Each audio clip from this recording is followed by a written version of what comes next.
Hi, everyone. Welcome back to the Growth Playbook with myself, Kim Clark, strategist and working in marketing and sales, and my dad, Alan Beaulieu, economist, and now semi-retired, although he still keeps very busy in his retirement. So I can't say fully retired. I'm going to stick with the semi-retired.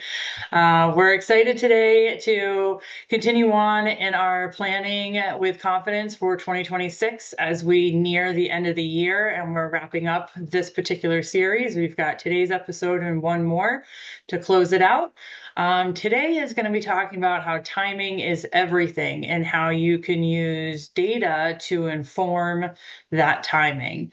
Timing specifically to how you can launch campaigns and pull different internal levers to help offset potentially slower periods of incoming revenue, as well as capitalize on your seasonal trends. So, Dad, great to see you again today. Good to see you too, daughter. And I'm looking forward to the discussion. And I think on top of everything that you're going to be talking about is overlaid by having a view of the future. You also know what messaging to go now for what will be applicable 6 months from now, 3 months from now, whatever your time frame happens to be. So while your competitors may be talking about what is, things change. So if you're talking about the new reality, while you're in that process, it's like fantastic, right? It's you're getting the best of both worlds. Yes, 100% messaging. And I think you hit upon a critical point there in knowing the future, and we know the future through a data-driven approach. And specifically, what you and I were just talking about before we hopped on to this episode is how critical it is to have systems in place to be able to track critical junctures along the user journey. So that way, we're not even talking a sales forecast at this point. We're talking being able to predict when you need to launch a campaign and what types of results you need from said campaign, because that will then drive incoming leads. And if you have a typical conversion off of your incoming leads, you can then again date forward or actually backwards in terms of how long it takes for that lead to be nurtured and then moved into something that would be qualified for a salesperson to actually speak with that contact, and then what your conversion rates are for when your sales team speaks with people and what average deal sizes are. Like it all comes down to data. And when you have all that data, you can really just map out, I need to launch a campaign in January to impact my revenue in, say, March of 2027. And you can start really planning ahead and managing that incoming revenue. Yeah, you're right. And that is so foreign from when I was in sales. When I was in sales at my previous ITR, I was the sales guy. And then at early days of ITR, before you came on board, I did a lot of the sales. It was like, hello, I hope they get back to us. People do you think do what you just described? I was curious. It just occurred to me, how many people actually do that? I have not run into anyone yet. Oh, okay. All right. Yeah. I know my friends over at Chief Outsiders, they taught me a lot of this thought process, but they're also chief marketing officers. And so when I'm working with my clientele that tend to be your small to mid-size, medium-sized businesses, this is all foreign. They don't even have the tools in place to track some of these analytics yet. And that's oftentimes a place where we're starting is let's review your tech stack and see what we have to put into place, because you can't have a predictable revenue engine unless you can have this data to use in looking forward. You're absolutely right. And it's much better than hoping for the best is to be building on a foundation because as we've talked about in the past, the amount of business failures is staggering, actually. Well-intentioned, good ideas, but they're just not planned for and ready for the future that comes. And so what you're doing and what we're trying to do today is make sure that businesses thrive, not just survive. And survive is first, and then thrive after that. And many don't. So let's help them. What's the first step? What do you want us to do?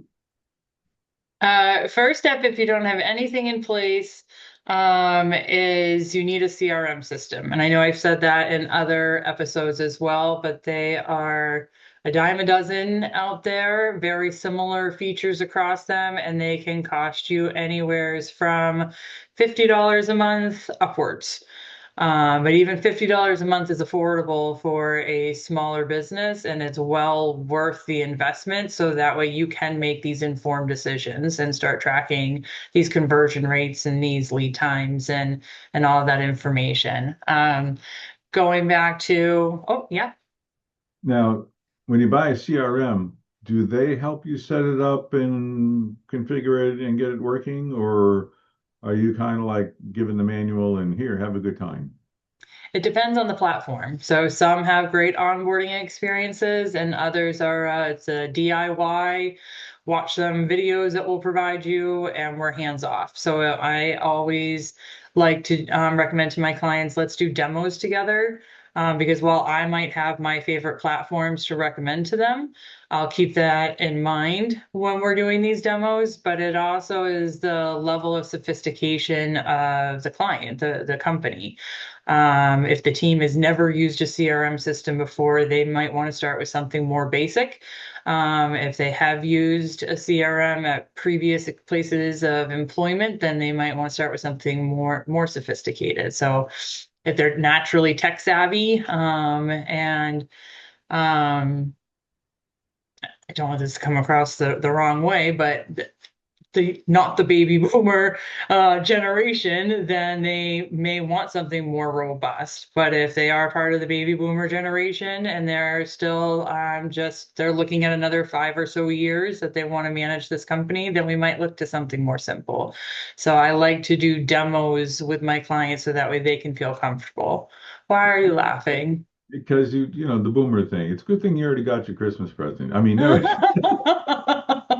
You know, I'm not wrong. no, you're not wrong at all. But all right, so step one is the CRM because you got to start gathering the metrics together, right? I like, me, I like steps. I like to know what are we doing. So first thing is get a CRM and you help guide people into that. And it's research. It's not just, oh, let's just go to Best Buy and pick one. I mean, you gotta do some research here and talk to people. References, referrals, and that sort of stuff are important. Yep, exactly. Yep. And I would say step two is what we've already been talking about in terms of calculating your rates of change. So that is looking at your sales data, but that's going to inform what stage of the business cycle you're currently in. So that's going to help you know um, what size type campaigns you need to be considering to hit your targets. And having that sales forecast in place. Um, so I'd say looking at your sales data is step two, and there's multiple subtasks to that. That would be your rates of change, working on at least 12-month, if not 24-month sales forecast. Um, and then also looking at your seasonality, which is still part of your sales. So I was just trying to think if I would make that step three or a subtask, and I would make that a subtask is what is my normal business seasonality? So that way you can start to understand when the business does well, when the business doesn't do well, and then where you're at in your overall holistic business cycle as well. Which I think is extremely important because you can say, well, over the last 10 years, our average seasonal bump is 30%, but it swings from 10 to 50. So there's a big difference in building up if you're a service business, the ability to provide all that service. If you're a product business, having the right inventory and such on hand. You have to know, or else you're wasting money. Yep. And blowing your budget means you're blowing your cash position and you're, just making the future more difficult than it needs to be. Yep, 100%. So, and now that you have the CRM system, and now that you have your sales forecast in place and you understand where you're at in your business cycle and you understand your seasonality, you can start to determine when do I need, like, how many, actually, I would even start with how many, like, how many new initiatives do I need to launch in the coming year to support my revenue goals looking out further than that year, right? So a lot of people have told me recently that they start their next year planning, which starts very soon here, 2026, in December. And in my mind, that's too late. You should have already been doing all of this research over the summer. So that way, coming into your September timeframe, you're putting all of your different project plans into place based upon the research that you did over the summer. Yeah, agreed. Half a business cycle ahead is where you should be, right? If you go to a party and everybody's talking about what you want to talk about, you're at the wrong group. You want to go. So you mentioned something about new initiatives, and I know that's one of the points we want to talk about, new services, new products. Um, if you're ready to jump into that, I have a question about that. I We mean, can, but that's next week's episode in full. So we can touch on it right now if you want to. And then the new services and how to go about all of that is next week's full episode. So do you want to okay. jump into it now?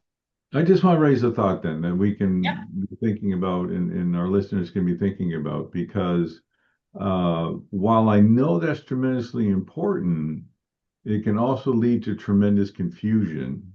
And it can be a sign of, well, we'll talk more about what it can be a sign of, but I think that's an extremely important concept. You need them, but dot, dot, dot. And we'll talk about that. I agree wholeheartedly. And when I say new initiatives, I was not necessarily referring to products or services. That's going to be your campaigns, different pricing strategies. So Oh, all of that can be on your existing product base. okay. Okay. But can we get into new products and services then too next week, or do we not want to do that? Yeah, next week is new products and services. What I was saying today. Oh, today. I got it. I'm Yes. a boomer. I'm slow. You know that, right? No, no, what I was saying, I want people to, like, my recommendation, if you're on a calendar year, or like you said, at least like the half the cycle ahead, and you're looking ahead and it's not painting the picture that you want, you're looking at your own goals for the business. I want to make 10 million in annual revenue next year. You start collecting all of the facts. This year you made 6.2 million and you're feeling like things are getting a little bit better in the second half of 2025, but you're just not quite sure about how strong the first half of 2026 is going to be. Are you going to hit that extra $3.8 million next year? Not likely if you continue doing exactly what you did in 2025. And so, what new competitive advantage statements do you need to come up with? What new target audience are you, like, are you not serving that your services or your products do make sense to target? Maybe review your client base. Who are your best customers? And then who are their competitors? And put together a sales strategy for targeting their competitors because they'll likely be another great customer for you if you don't have any non-competes in place. Those types of strategies are the things that I was thinking of. Make a lot of sense to me. And that revenue growth is certainly key. I've noticed for me, uh, revenue growth is key. You have to have the revenue growth, but also you cannot take your eye off the gross margin Mm. because turning your gross margin from 40.1% to 40.5% is a big deal. Mhm. And when you get the efficiencies of what you do and the efficiencies that I try to bring to boards and discussions and stuff, all of a sudden your EBITDA can jump. So if you raise your revenues by 4% year over year, you can raise your EBITDA by more than that. If your EBITDA stays static, you're probably missing some things you should be doing. Nobody is always at 100% efficiency, so you need to ask yourself, what can I do to get my gross profit up? And Yep, I love that. Yep. I'm actually just was recently speaking with a client on that's one of their year-end goals for next year is a certain percentage increase on their gross profit. And so our discussion that we had is, okay, so how are we going to do that? Well, we need to make the gross profit visible to the people that are quoting the products. Well, how are we going to do that? Well, we're going to add and adjust some information and program our CRM system. So that way it automatically calculates it for us based upon what products are selected in the CRM and in the quoting system and stuff. And then so it was all this like putting plans into place. In Q1, we're going to do this. In Q2, we're going to do that. So that way he can then work closely with his sales manager and his quoting team and say, here's the steps that I want you all taking in the first quarter. And that way they can hit the ground running with targeting that increase in gross profit. Yeah, cool. Yeah, there's a great book years ago. I was trying to remember the name of it. 1% something is in distribution. Whereas, and this is not a slam of any kind, but salespeople want the sales, so there's a tendency to want to give on the price. Mm. And getting the discipline where instead we're giving value, we're selling value, and that gets into your whole competitive positioning and value propositions and all the rest of that, rather than giving on price, really makes a difference, which I know is an important part of what you do and what Janie does and so forth. Kind of all comes together to make a company that is as profitable as it should be and more than it would ordinarily be. Uh, and we hope because you and I deal with a lot of really good companies, that brings a lot of benefit to the community, to the people that work there, the broader community, and we know that capitalism isn't a bad thing. Capitalism is a giving thing, and it provides for jobs, education, health insurance, and all the other good things in life. Agreed. Yep, 100%. All right, so in summary for talking about, I'm just going back to, so our today's topic was timing is everything, seasonal strategy secrets. Um, Things like optimizing your resource allocation, like you had talked about before our call, make sure your backlog needed to be where it needed to be at a certain particular time, making sure staffing is what it needs to be to support your seasonality in the business. Um, Aligning campaigns with buyer behavior. So if you're in a type of business where you know that X point during the year, your buyer is typically looking for your types of services or products, you can align your campaign strategy to that too. I find those thoughts are much more commonly found in the businesses that I talk to versus the whole tracking specifically the user journey and backdating based on that information. But curious your experience. No, I agree. But most businesses live in today, and that whole planning for the future and living again, that was our mantra, right? Live in half a business cycle ahead so that you're never caught by surprise and you're always ready. Well, never is too strong because things happen, but it is a smart business leader who doesn't live in today but lives in the next business cycle or halfway through this business cycle, preparing for the future. Not Is always there easy when you're fighting the alligators every day. It's like what? It's not always easy when you're in a swamp fighting alligators every day. Oh, yes. Yeah, that's the becomes putting out fires versus being strategic, working in the business versus on the business. Yep. I was gonna ask when we're saying half a business cycle, is there an average time frame?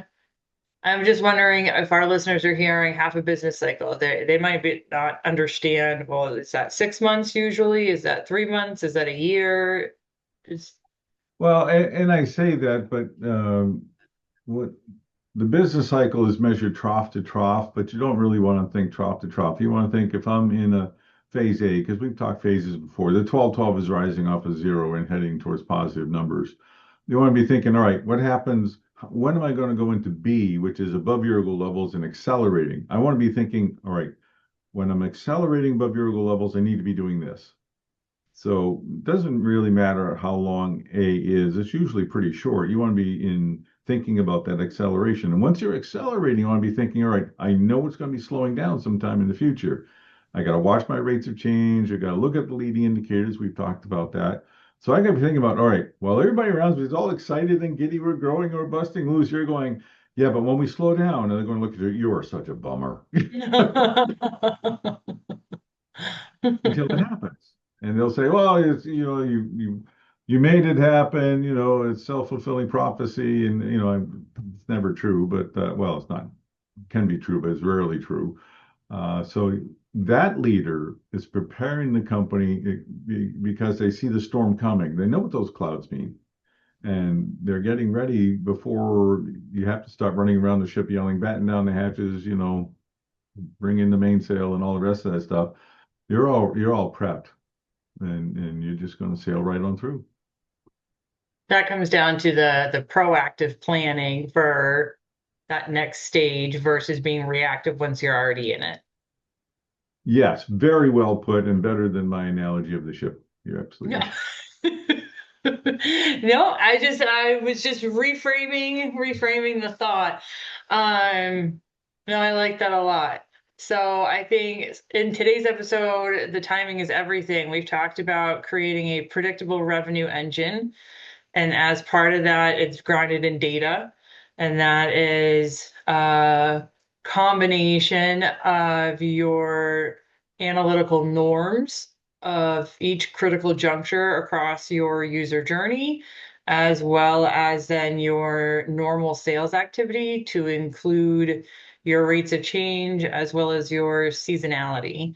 Um, and then I think all of that is umbrellaed by this bigger thought of it's all so that way you can be proactive instead of reactive. Yes, you can be a leader instead of following with everybody else. Yeah, I love it. Any other closing thoughts that you'd want to share with our audience before we sign off for today on this subject? Uh, no, not really. I mean, there's a lot of steps and all the rest of that. So somebody who's listening to this going, I'd like to do that. Um, just reach out because it's not intuitive, and we've talked in some broader terms that may need some definition. So just reach out. We're always happy to answer specific questions or what do you mean by this? What do you mean by that? So it's not just a data dump. We're here to help if we can with answering your emails. I love it. We are, and I'll make sure that they're in the description of the video so that would be easy to get in touch with us. It is a step-by-step process, but that's why I love it so much. It's something that can be executed and followed and used to plan ahead with confidence, which is right in line with our theme of this entire series, ending out the year. Yep, absolutely. All right. Hope you have a great rest of the day. Thank you, you too. I'll see you soon Yep, in the new year. in the new year. Thank you, everybody, for joining us. We really appreciate it, and we wish everybody a happy new year, and we'll see you in 2026.